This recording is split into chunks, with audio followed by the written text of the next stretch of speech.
Hi guys, welcome to daily dose of తింగరి.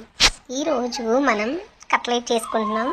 అంటే ఏం లేదండి, పిల్లలు చల్లగా ఉండేసరి స్కూల్కి వెళ్ళలేదు, ఏదో ఒకటి తినాలనుంది మమ్మీ అని అంటుంటే సరే అని చెప్పి చికెన్ తెప్పించి చికెన్ కట్లెట్ చేస్తున్నాను. అండ్ చూసారు కదా, అవి బోన్లెస్ అన్నమాట. మనం అవి తీసేసుకొని నేను ఒక 200 గ్రామ్స్ తీసుకున్నాను. అండ్ వాటిని మిక్సీ జార్లో వేసేసుకోవడమే. అవి చిన్న చిన్న పీసెస్గా కట్ చేసుకోండి.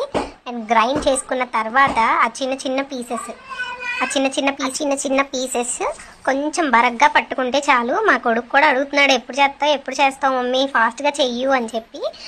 ఏం లేదండి, చిన్నులపాయలు చిన్న చిన్న పీసెస్గా కట్ చేసుకొని పచ్చిమిర్చి అండ్ ఆనియన్, ఒక ఆనియన్ హాఫ్ అయితే సరిపోతుంది. అండ్ మనం గ్రైండ్ చేసి పెట్టుకున్న ఆ చికెన్ కూడా ఆల్రెడీ దీంట్లో రోస్ట్ చేస్తే సరిపోతుందండి.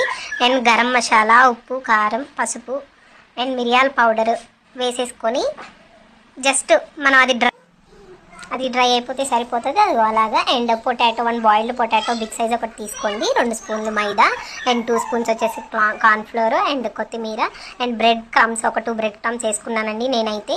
మిక్స్ చేసేసుకోండి. అలా డ్రైగా అయిపోయిన తర్వాతనే చేసుకోండి. And that's my chicken cutlet almost there.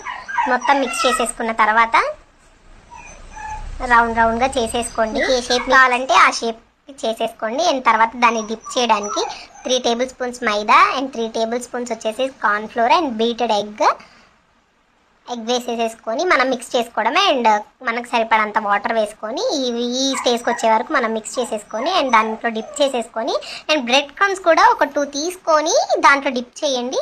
After oil బాగా బ్రౌన్ కలర్లోకి వచ్చేయాక తీసేయండి. అండ్ సాస్ విత్ ఆనియన్ అట్లా డిప్ చేసుకొని తినండి. Bye tomorrow.